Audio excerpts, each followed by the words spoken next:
Merhaba arkadaşlar. Birkaç ilmek YouTube kanalıma hoş geldiniz. Bugün sizlerle beraber bu görmüş olduğunuz buğday başağı modelli yeleğimizi çalışacağız. Yeleğimiz tamamen dikişsizdir arkadaşlar. Hiçbir yerinde dikişi yok. Bu şekilde bütün bir yelek, böyle arka tarafı, ön tarafı da bu şekilde. Kolay, zevkli bir model. Modelimize ön bedenden başlıyoruz. Alt taraftan dümdüz bir şekilde ilerliyoruz. Modelimizi de yaparak. Daha sonra kesme boyutuna geldiğinde ön boğaz için kesimini yapıyoruz. Kollarını çıkıyoruz. Kollarını kapatmadan, bitirmeden bırakıyoruz. İlk önce sağ kolunu, sonra sol kolunu örüyoruz. Daha sonra tekrardan birleştirerek ortada ilmek atıyoruz ve yeleğimizi örüyoruz. Yeleğimizin arka bedeni bu boyuta geldiği zaman buradan ilmek ekliyoruz. Bu kenar kısımlarını örüyoruz. Düğme delikleri açıyoruz ve uzunluğumuzu tamamladığımızda alt taraftan kapatıp örgümüzü bitiriyoruz. Zevkli bir model arkadaşlar. Şimdi ben bu yelek için şöyle göstereyim. Kartopu Baby One 250 metre 100 gram ağırlığında bir ip kullandım ve bir tane ip yeterli geldi. Tabi boyutuna göre yahut elinizin sıkılığına, gevşekliğine göre değişecektir. Kullandığınız şişinize göre yahut daha büyük başlarsanız yine bir yumak yetmeyecektir. Ama ben bu çalışmamda bir tane bir yumak ip yeterli geldi arkadaşlar. Evet, hep beraber örgümüze başlayalım. Evet arkadaşlar, ben 3,5 numaralı şişime toplamda 63 ilmek attım ve 2, 4 ve 5 diş haroşamı ördüm geldim. Kullandığım ip arkadaşlar Kartopu Baby One 250 metre uzunluğunda 100 gram ağırlığında anti peeling özellikli bir ip. Renk numarası da K331. Çok tatlı bir sarı renk. Almak isteyenler, bu renkle örmek isteyenler için. Şimdi toplamda 5 diş haroşamı ördüm. Şimdi örgümün ön yüzündeyim ve artık örgümüzün kurulumunu yapacağız.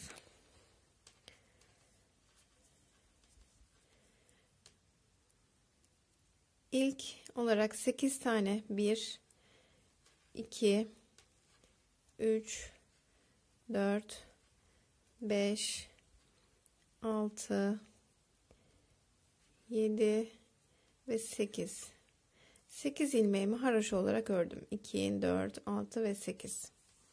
Evet, şimdi 2 ters örüyorum. 1 2 3 tane düz örüyorum.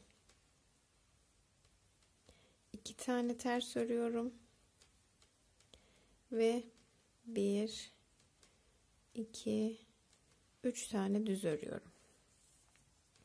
Evet, modelimizi bu yapmış olduğumuz düz ilmekler üzerine kuracağız.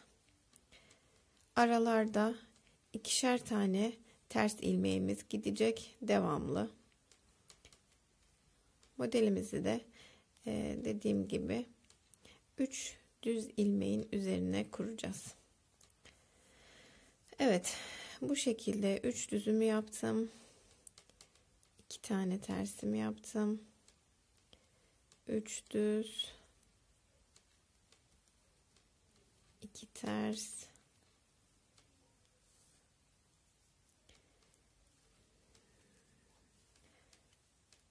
3 düz, 2 ters,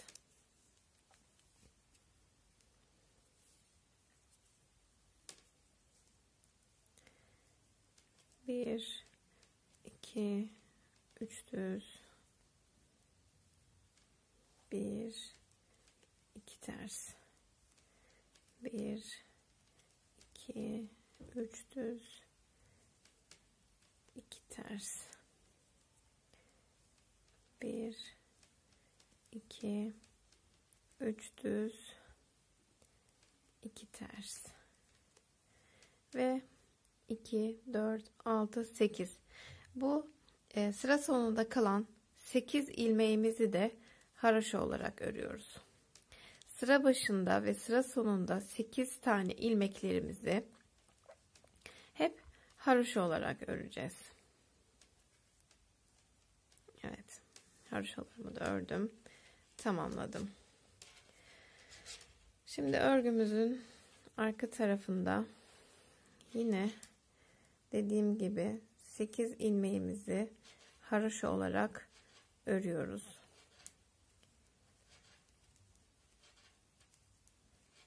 Yedi ve 8. Evet. Ön tarafta 2 tane ters yapmıştık. Onlar arka tarafta 2 tane düz oldu. Ön tarafta 3 tane düz yapmıştık. O 3 tane yapmış olduğumuz düz arka tarafta da 3 ters oluyor. Yani arka tarafta da 2 düz ve 3 ters olarak öreceğiz. Düzleri düz, tersleri ters olarak.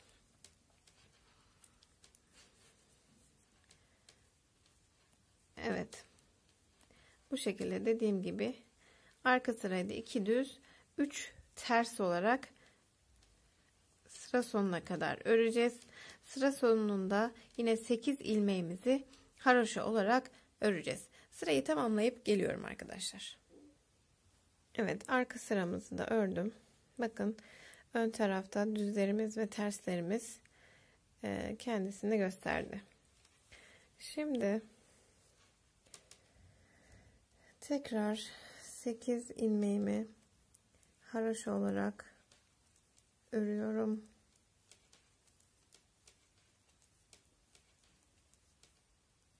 İki ilmeğimi ters olarak örüyorum ve 3 tane düz ilmeğim var. Bakın 3 tane ilmeğimizin ortadaki ilmeğin şu aşağı taraftaki delik kısmından batıyoruz. Bakın burada 2 delik var. Diğer sıralarda 3. deliğe batacağız. Burada 2 deliğimiz olduğu için bu hemen haroşanın üstündeki delik kısmına batıyoruz ve ilmeğimizi çekiyoruz. Evet, ilmeğimi çektim. Sonra düz örgülerimi örüyorum ve tekrar dönüyorum ve yine aynı deliğin içine batıyorum. Tekrardan ilmeğimi çekiyorum. Evet, ilmeklerimizi bol olarak almaya dikkat edin arkadaşlar. Bakın hem bir tane bu taraftan, bir tane de bu taraftan çektik. Şimdi terslerimizi örüyoruz. Tekrar düz ilmeklerimizin ortadakinin yine en alttaki, yani haroşa sıramızın bir üstündeki deliğe batıyoruz ve ilmek çekiyoruz. Düz örgülerimi örüyorum. 2 3 tekrardan dönüyorum. Aynı deliğin içine batıyorum ve bir ilmek daha çıkartıyorum arkadaşlar. Evet. Bir tane daha çıkardık. Tekrar ters örgülerimizi ördük. Yine ortadaki ilmeğimizin buraya batıp çekiyoruz. 1 2 ve 3 ilmek ördüm. Tekrardan dönüyorum. Aynı deliğe batıyorum ve ilmeğimi o delikten yine çekiyorum. Evet. Bakın. ilmeklerimi çekmiş oldum. Tekrar terslerimi ördüm. Ortadaki ilmeğimizin en alttaki deliğine batıp çekiyorum ve düz ilmeklerimi örüyorum.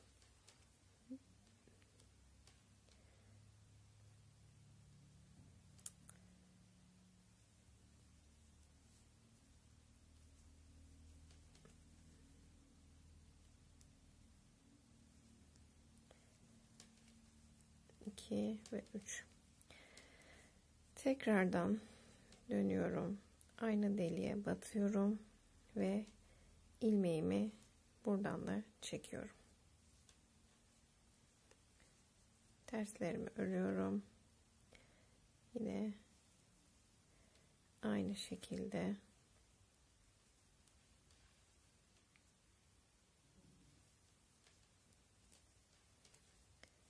üç düzümü ördüm ve tekrardan aynı deliğe batıp ilmeğimi aynı delikten çekiyorum.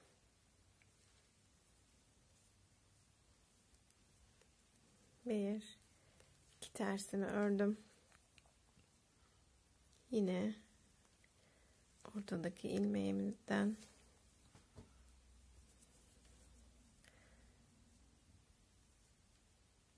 ve düzlerimi örüyorum. Tekrar aynı deliğe batıyorum. İlmeğimi çıkartıyorum.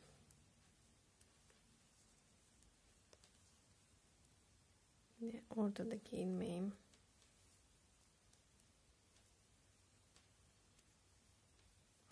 Evet, bu sırada hep bu şekilde ilmek çekerek devam edeceğiz. Tekrar batıyorum ve bu taraftan da ilmeğimi çekiyorum. Bir, iki tersimi ördüm. Ortaya batıyorum. Çektim. Ve bir, iki, üç düzümü ördüm.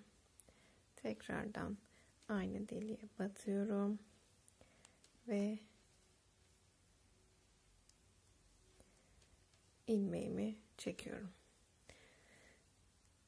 Aynı deliğe batmaya dikkat edin arkadaşlar. Eğer farklı bir yerden ilmek çekerseniz o hoş durmuyor modelde.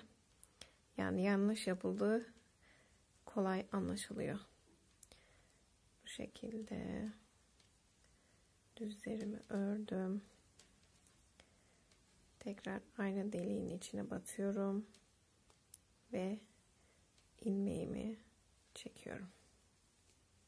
Evet. İki tersimi ördüm. Ve 8 tane haroşamı örüyorum.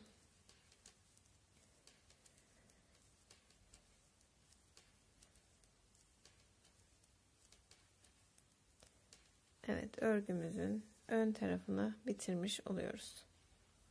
Bu şekilde ilmeklerimizi çektik. Örgümün arka tarafındayım. Yine ilk ilmeğimi örmeden aldım ve 8 tane ilmeğimi haroşa olarak örüyorum. Sonra 2 tane düz ilmeğim var. Onları da ördüm. Şimdi çekmiş olduğum ilmeklere geldik. İpimi ön tarafa alıyorum ve çekmiş olduğum ilmeği bu şekilde hiçbir şey yapmadan şişime aktardım. Diğer 3 ilmeğimi ters örgü olarak ördüm ve bu taraftan çekmiş olduğum ilmeğimi de hiçbir şey yapmadan şişime aktardım. İpimi arka tarafa aldım ve düz ilmeklerimi ördüm. Tekrardan ipimi ön tarafa alıyorum ve çekmiş olduğum ilmeği yine hiçbir işlem yapmadan şişime aktarıyorum. 1, 2, 3 tane ilmeğimi ters örüyorum. Ve yine diğer çekmiş olduğum ilmek, hiçbir işlem yapmadan ipime, şişime aktardım. İpimi arka tarafa aldım. Düz ilmeklerimi ördüm. İpimi ön tarafa alıyorum. Tekrardan bakın, çekmiş olduğum ilmeği şişime hiçbir işlem yapmadan aktardım. Ve 1, 2, 3 tane ilmeğimi ördüm. Ve tekrar çekmiş olduğum ilmeği şişime taktım. İpimi arkaya aldım. Düz ilmeklerimi ördüm. İpimi öne aldım. Çektiğim ilmeği şişime aktardım. Ve 1, 2, 3 ilmeğimi ters ördüm. Ve diğer ipi de şişime aktardım. Tekrar ipim arkada ve düzleri ördüm. İpimi öne aldım. Çektiğim ilmeği şişime aktardım. Ve 1, 2, 3 ilmeğimi ters ördüm. Ve diğer çekmiş olduğum ilmeği yine şişime aktardım. Diğer 2 ilmeğimi ipim arkada düz örgü ördüm. Ve ipimi öne aldım. Tekrardan çektiğim ilmeği şişime aktardım. 1, 2 ve 3 ilmeğimi ters ördüm.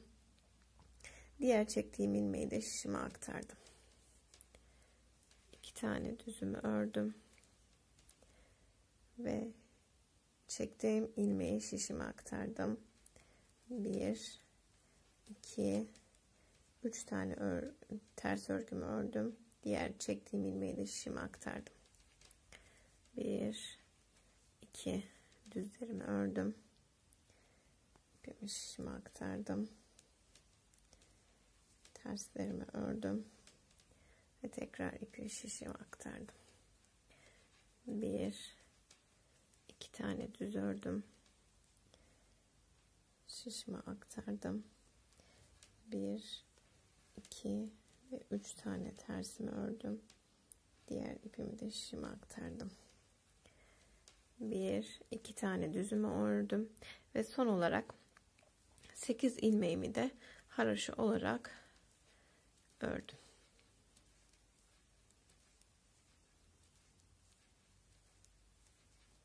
Evet.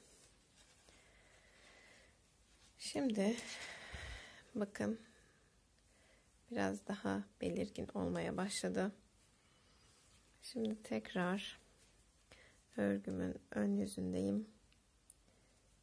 1, 2, 3, 4, 5, 6, 7 ve 8 ilmeğimi haroşa ördüm.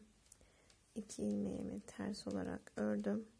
Ve bakın, çekmiş olduğum ip ve düz ilmeklerimin ikisini beraber alıyorum.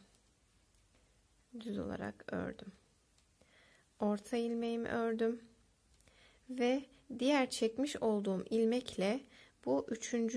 düz ilmeğimi şu şekilde şişime geçiriyorum ve ilmeklerimi döndürdüm. Bakın, ilmeklerimi çevirdim ve bu şekilde örüyorum. Evet. 2 tane tersimi ördüm. Tekrar gösteriyorum. Çekmiş olduğum ilmek ve 3 düzden ikisini bir aldım. Orta ilmeğimi ördüm. Ve diğer çekmiş olduğum ilmek ve 3. düz ilmeğimi de şu şekilde şişime ortasından geçirip yönünü çeviriyorum ve ikisini bir örüyorum. Yani düzgün durması için yönlerini çevirmiş oluyorum arkadaşlar. Evet. Yine 2 ilmeğimi bir örüyorum. Ortadaki ilmeğimi ördüm. Diğer 2 ilmeğin de yönünü çevirdim ve o şekilde ördüm. Evet, ters ilmeklerimi ördüm. 2 ilmeğimi bir örüyorum. Ortadaki ilmeği ördüm ve bu 2 ilmeğin yönünü çeviriyorum. 2 tane tersimi ördüm.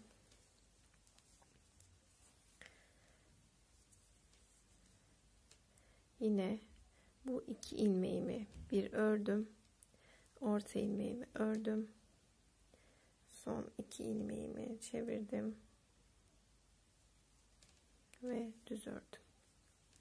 Tekrar bakın 2 ilmeğimi bir alıyorum. Orta ilmeğimi örüyorum ve bu 2 ilmeğimizin yönünü çeviriyorum. 2 tane tersimi ördüm. 2 ilmeğimi bir alıyorum. Orta ilmeğimi örüyorum ve bu 2 ilmeğimin yönünü çeviriyorum. Ve ikisini bir örüyorum.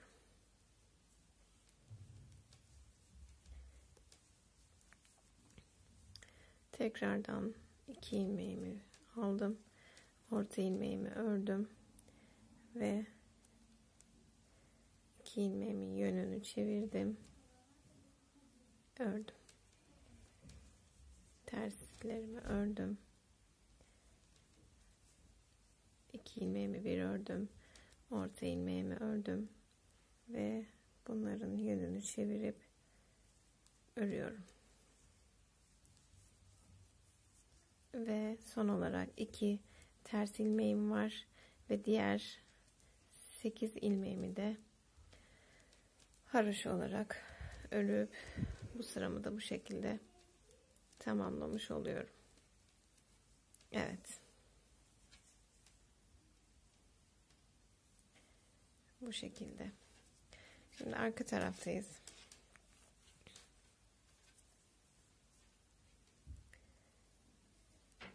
Sekiz ilmeğimi haroşa olarak örüyorum.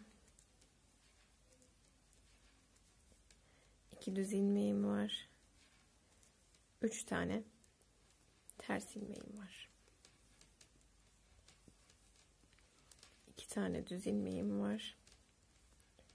Ve 3 tane ters ilmeğim var. Evet. Yani burada bu sırada artık düzleri düz, tersleri ters örüp gelelim. Evet, arka sıramı da ördüm. Düzleri düz, tersleri ters. Yine tekrar bu sırada buğday başaklarımızı yapacağız. İlk ilmeğimi her zamanki gibi örmeden alıyorum. 8 ilmeğimi haroşa olarak örüyorum ve 2 ilmeğimi ters ördüm. Evet, bakıyoruz. 1 2 ve 3. delikten arkadaşlar, bakın 1 2 ve 3 delikten batıyoruz. İlmeğimi çektim.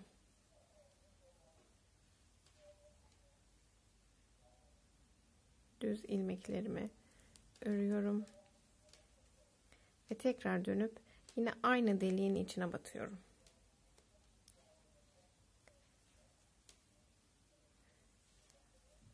Çektim. Ters örgülerimi örüyorum. Yine 1 2 3. deliğe batıyorum ve çektim. Düz ilmeklerimi örüyorum. Tekrar dönüp aynı deliğe batıyorum ve ilmeğimi çekiyorum. Evet. Ters örgülerimi ördüm. Tekrar 1 2 3. deliğe batıyorum. Çekiyorum. Düz ilmeklerimi örüyorum.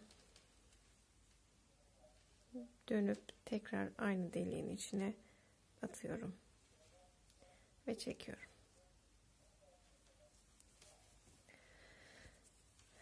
Devam ediyoruz. 2 tersimi örüyorum. 1 2 3 çektim. 1 2 3 tane düzümü ördüm ve tekrar ilmeğin içine ilmek çektim. 1 2 üçüncüye batıyorum, çekiyorum. 1 2 3 batıyorum, çekiyorum. 1 2 battım, çektim. 1 2 3 ördüm ve aynı deliğe batıp ipimi çekiyorum.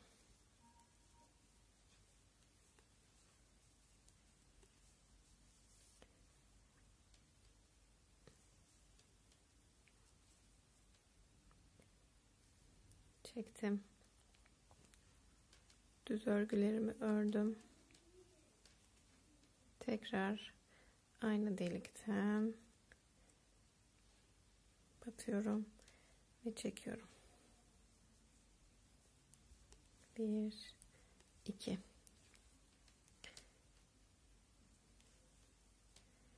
sıralama hep bu şekilde olacak arkadaşlar.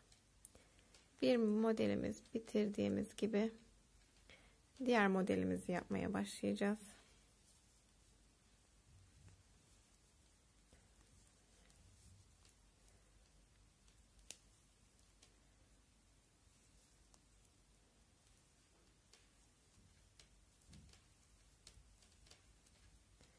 Evet.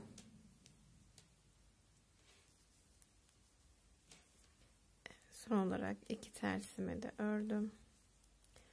1 2 3 4 5 6 7 8 haroşamı da ördüm.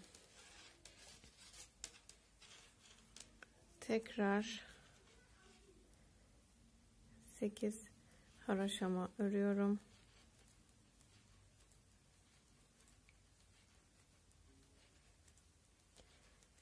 İki düzümü ördüm. İpimi ön tarafa alıp bu ilmeğimi şişime aktarıyorum. 3 ilmeğimi örüyorum ve tekrar ipi şişime aktardım ve düzlerimi örüyorum. Arkadaşlar bu sırayı bu şekilde tamamlayalım. Diğer sırada görüşelim. Evet, arka sırayı tamamladım. Şimdi ön sıradayız. Yine burada nasıl yaptığımızı bir kez daha göstereceğim. İlk olarak 8 haroşamızı örüyoruz. Ve sonra 2 ters ilmeğimiz var. Ve bu çekmiş olduğumuz ilmeklerle beraber bu düz ilmeklerimizin ilkini bir alıyoruz. Orta ilmeğimi örüyorum ve 3.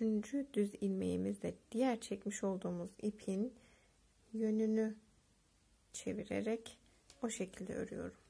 Bakın. Bu şekilde düz oluyor. Tekrar bir kere daha göstereceğim.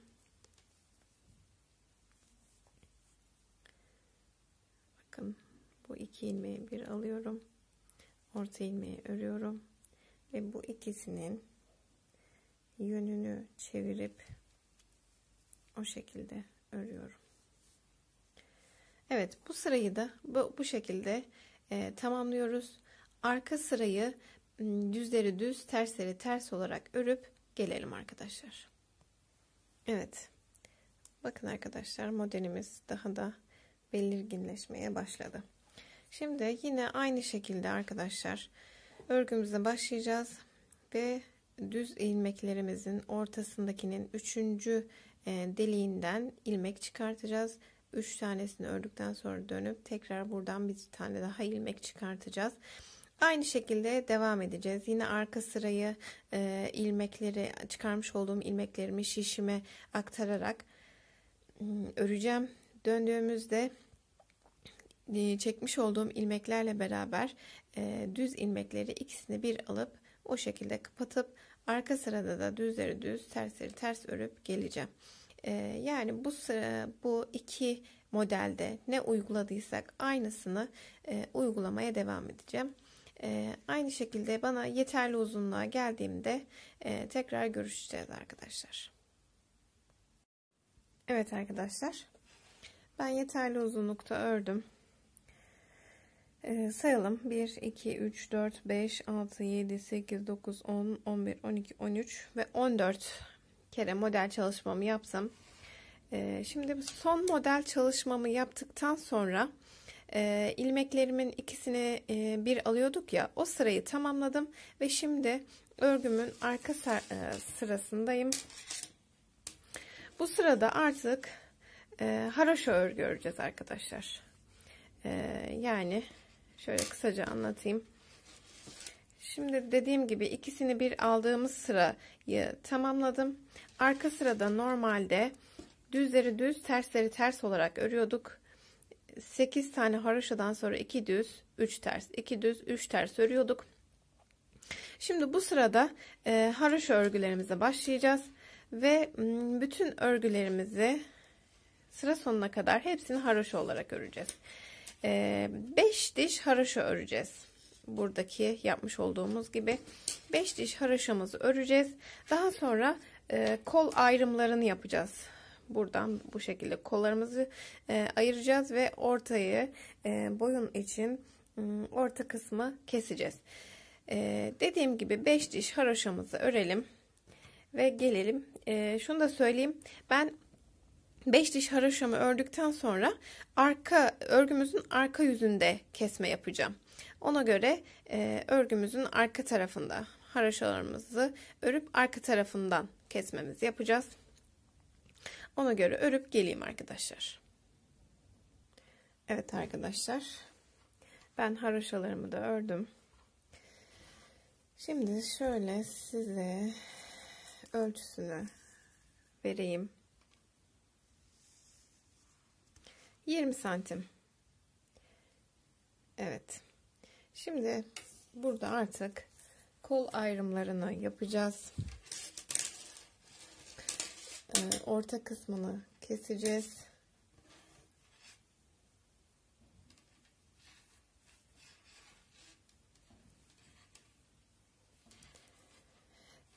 Benim bu örgüde arka tarafta kesmemin sebebi arkadaşlar, arka tarafta kestiğimiz zaman ön tarafta haroşa olarak duruyor. Ben de haroşa örgülerden oluşturduğum için paplarını, o yüzden haroşa olarak görünmesini istiyorum. Şimdi zaten kestiğimiz zaman siz de göreceksiniz. 1 2 3 4 5 6 7 8 9 10 11 12 13 14 15 ve 16. Evet, kollarım için 16 ilmek yeterli. 16 ilmeğimi ördüm ve şimdi bu kenarda 16 tane ilmek kalana kadar kesiyorum arkadaşlar. Evet, 2 ilmeğimi bir aldım. 2 ilmeğimi bir aldım.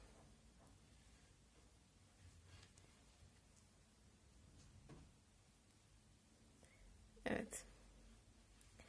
Kesme işlemini bu şekilde yaparak devam ediyorum. Sıkmadan, gevşek, bol bırakarak kesme işleminizi yapın ki ön tarafta büzüşük olarak durmasın ve bebeğinizi de rahatsız etmesin. Evet.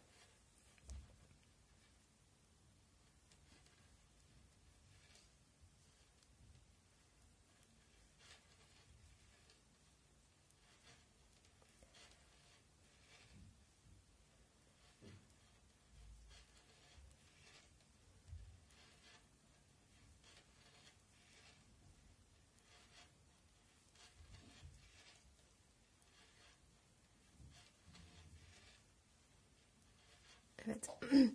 Ortada toplamda 31 tane ilmek kesmiş olacağız arkadaşlar.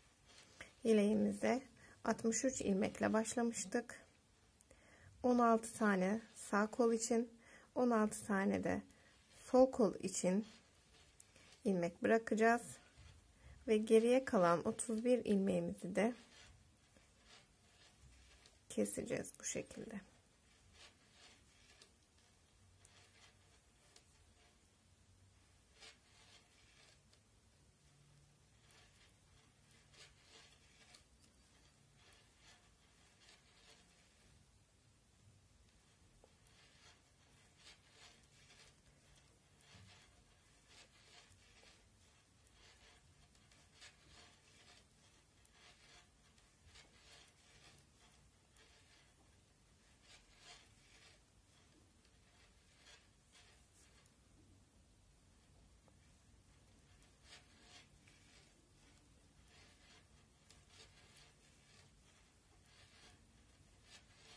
Sayalım bakalım bir. 2, 4, 6, 8, 10, 12, 13 o fazla bile kesmişiz.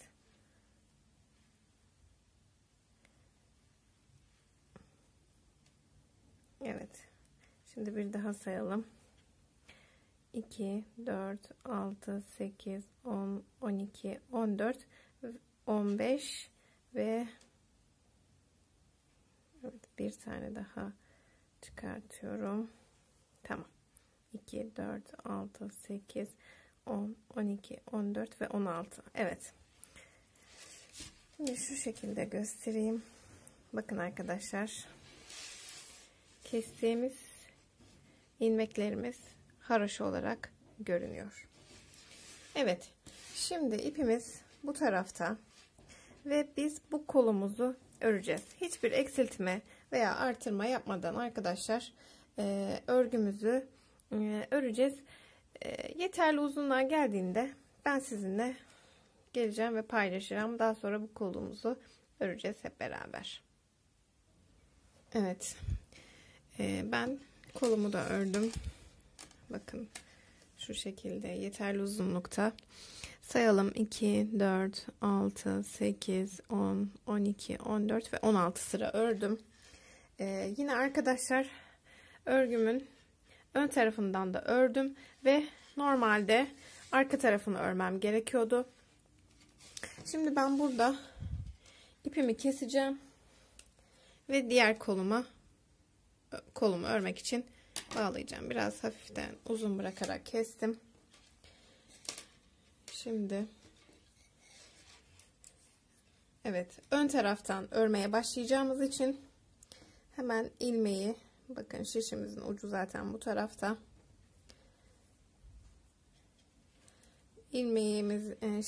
İpimizi ilmeğimize geçiriyorum ve bağlıyorum.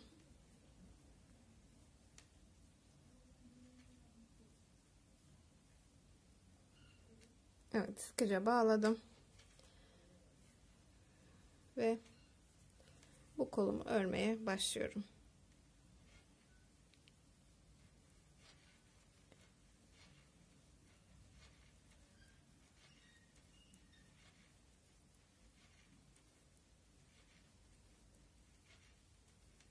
Evet, kollarımız için 16 ilmek ayırmıştık. Bir kolumu bitirdim. Sıra diğer kolumda. Evet. Şimdi arkadaşlar bu kolumu ördüğüm gibi hiçbir eksiltme veya artırma yapmadan 16 sıra haroşa olasıya kadar bu kolumu da örüp geleceğim. Yine dediğim gibi örgümün ön yüzünü örmüş ve arka yüzünü örecek şekilde olacağım. Bunu da aynı şekilde ipim bakın bu tarafta. Aynı ipim yine bu tarafta kalacak. Arka bedeni öreceğiz. Dikişsiz yapacağımız için ilmek atarak yapacağız. Şimdi bu kolumuzu da örüp aynı boyutta gelelim. Evet arkadaşlar. Şimdi Ben burayı da tamamladım. 2, 4, 6, 8, 10, 12, 14 ve 16 sıra. Şimdi örgümün arka tarafına geçiyorum. Ve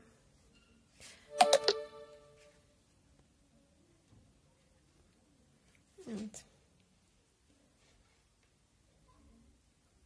Kol için ilmeklerimi örüyorum. Arka taraftayım.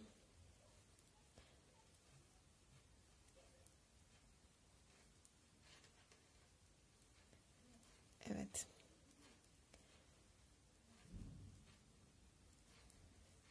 Sağ kol için 16 ilmeğimi ördüm. Evet, şimdi burada 31 tane ilmek kesmiştik arkadaşlar.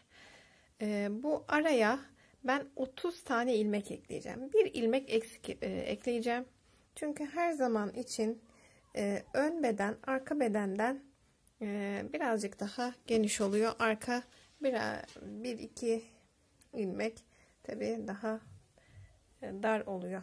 Şimdi arkadaşlar buraya 31 tane ilmek ekliyorum. Bakın bu şekilde. 1 2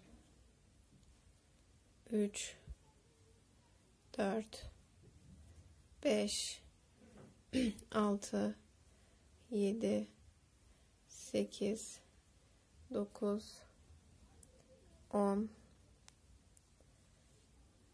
11 12 13 14 15 16 17 18 19 20 21 22 23 24 25 26 27 28 29 ve 30. Evet. 30 tane ilmek ekledik ve bunlar ördükçe açılacak arkadaşlar. Şimdi buradan devam edeceğiz. O yüzden bu kesmiş olduğum ilmeği buraya bağlıyorum. Düğüm atacağım.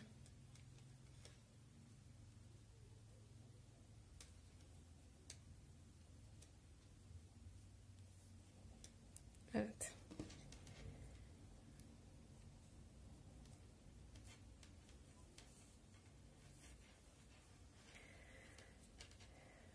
Ve örgümüze buradan devam edeceğiz. Yani kolumuzu da birleştirmiş olacağız arkadaşlar. Bu şekilde dikişsiz bir yelek elde etmiş olacağız.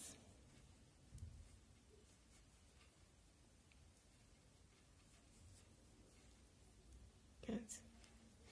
Devam ediyorum.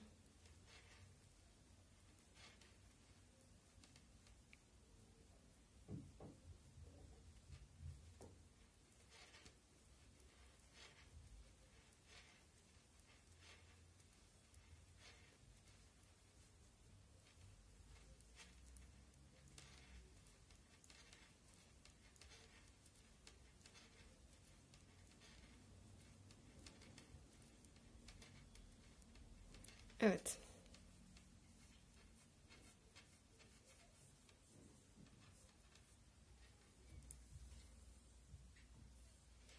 Şöyle çevireyim.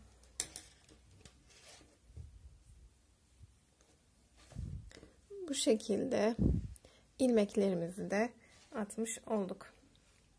Şimdi arkadaşlar hiçbir eksiltme veya artırma yapmadan biraz öreceğiz ve daha sonra buraya geldiğimiz zaman işte şu sıralara ben onu ördükten sonra sırasını size söyleyeceğim. Buradan yine ilmek ekleyip tekrar buradan da ilmek ekleyeceğiz. Tabii ki aynı hizada bu şekilde üzerine kapatmak için hem düğme delikleri yapacağız. O çıkarmış olduğumuz ilmek parçalarından hem de o şekilde farklı bir model yapmış olacağız. Şimdi arkadaşlar yine bütün ilmeklerimizi haroşa olarak öreceğiz. Dediğim gibi hiçbir artırma veya eksiltme yapmadan örgümüze devam edeceğiz. Ben yeterli uzunlukta örüp geleceğim sizlerle beraber. Ondan sonra kaç sıra ördüğümü, kaç santim ördüğümü paylaşacağım arkadaşlar. Evet arkadaşlar, ben yeterli uzunlukta ördüm. Toplamda şöyle söyleyeyim. Yeleğimizin ön parçası için bu artırma yaptığımız kısma kadar olan haroşa sayımız 54. Bu arka artırmaları yaptıktan sonra ördüğüm haroşa sayısı 30. Şimdi ben size ölçüsünü de vereyim.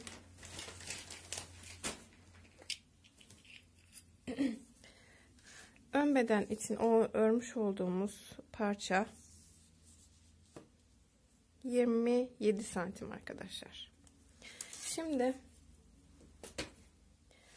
bu arka parça için örmüş olduğum parça şu anda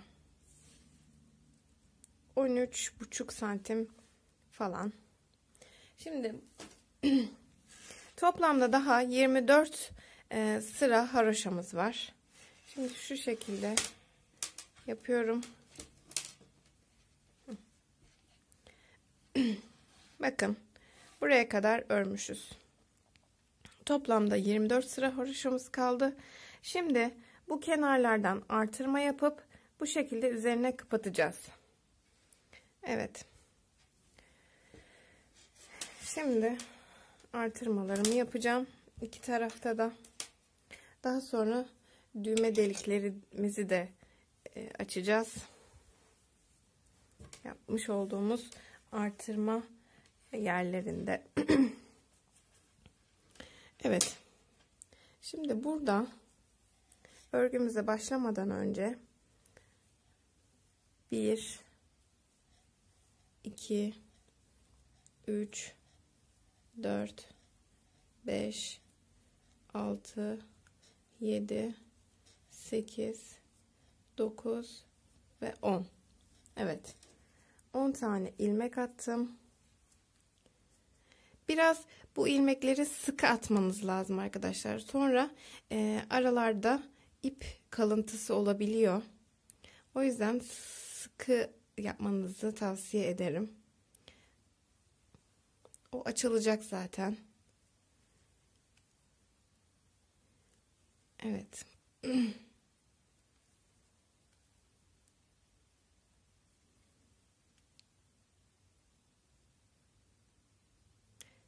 Bu şekilde örüyoruz. Artırmış olduğumuz ilmeklerimizi ve normal ilmeklerime geçtim. Evet, bakın 10 tane ilmeğimi bu şekilde artırmış oldum. Şimdi arkadaşlar diğer tarafta da artırmamızı yapacağız.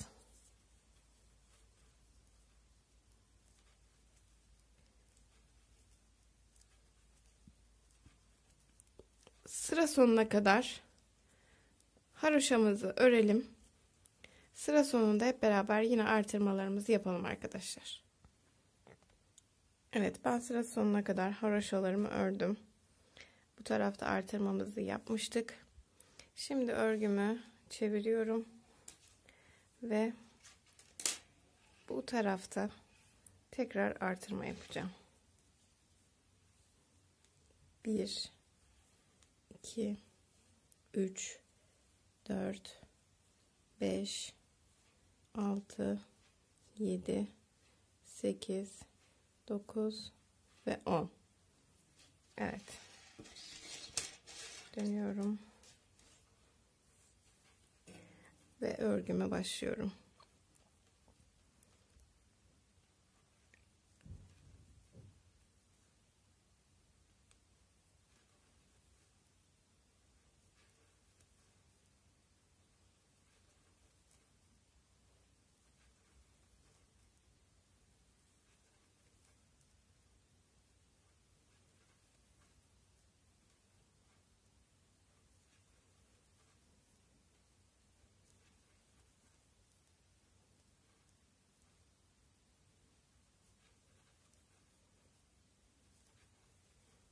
Evet. Artırmış olduğum ilmekleri de ördüm.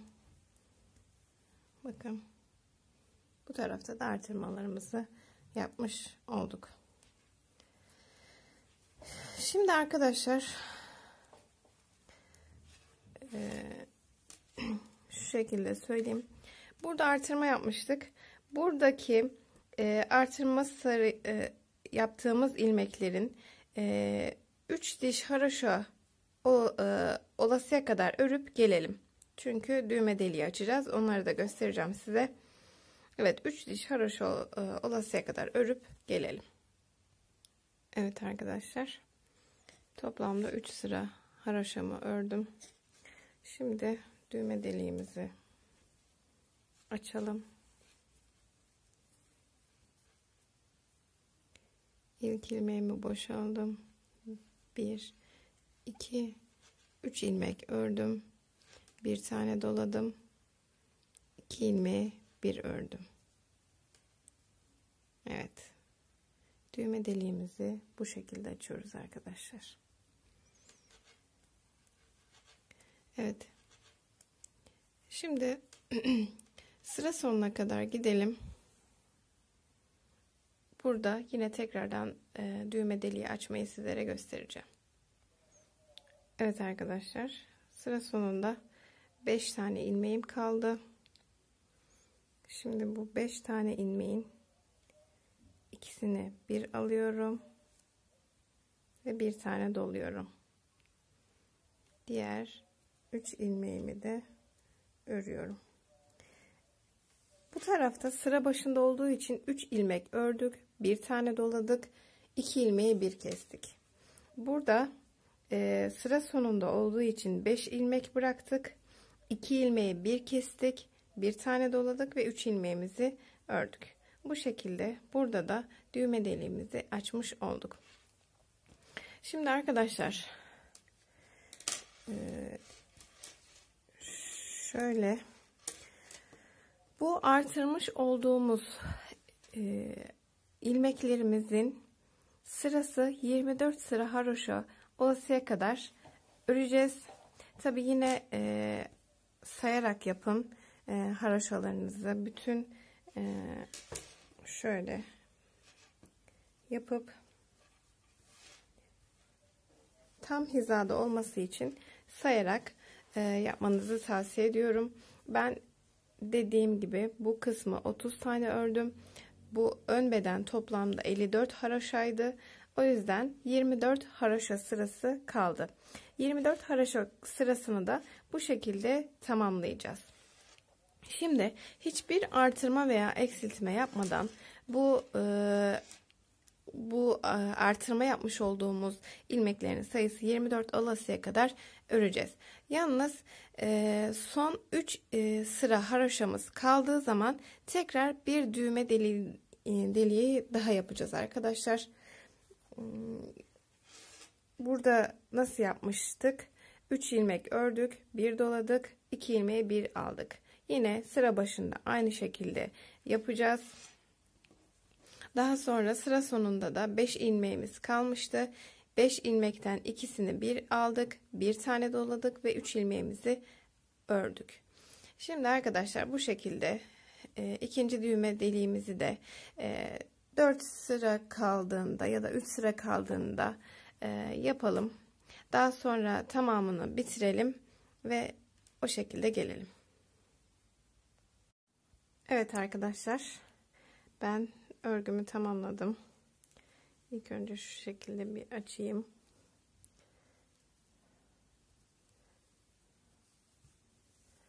Evet. Bakın artırmış olduğumuz yerleri ördüm. İkinci ilik deliğimi yaptım. Sonra 3-4 sıra daha örüp bitirdim. Şöyle kapatalım. Düğmelerimi de diktim. Ve bu şekilde dikişsiz bir yelek yapmış olduk. Hatta siz süveter olarak da kullanabilirsiniz. Bu şekilde. Rengi de çok hoş oldu bence. Çok yakıştığını düşünüyorum modelimin. Şimdi son olarak sizlere ölçüsünü de vereyim. Kapanmış bir şekilde. Evet. 27 santim uzunluğu, genişliği de 24,5 santim arkadaşlar. 6 aydan itibaren bebekleriniz rahatlıkla kullanabilir. 6 ay, 6-12 ay, hatta 12 aydan büyük bebekleriniz büyüdükçe bile kullanabileceğini düşünüyorum. Çünkü haraşo örgülerden oluşturduğumuz için haraşo örgü esnek bir örgüdür. Şu anda bakın. Yani beden olarak da büyür. Kullandıkça 12 aylıktan fazla bile kullanabilir bebekleriniz. 6 ay, 12, 18 ay o civarlarda bebekleriniz için rahatlıkla olabilir arkadaşlar.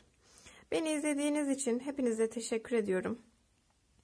Örecek olan arkadaşlarıma kolay gelsin. Kanalıma abone olup videolarımı beğenir ve paylaşırsanız sevinirim. Bir dahaki videomda görüşmek dileğiyle. Hoşça kalın.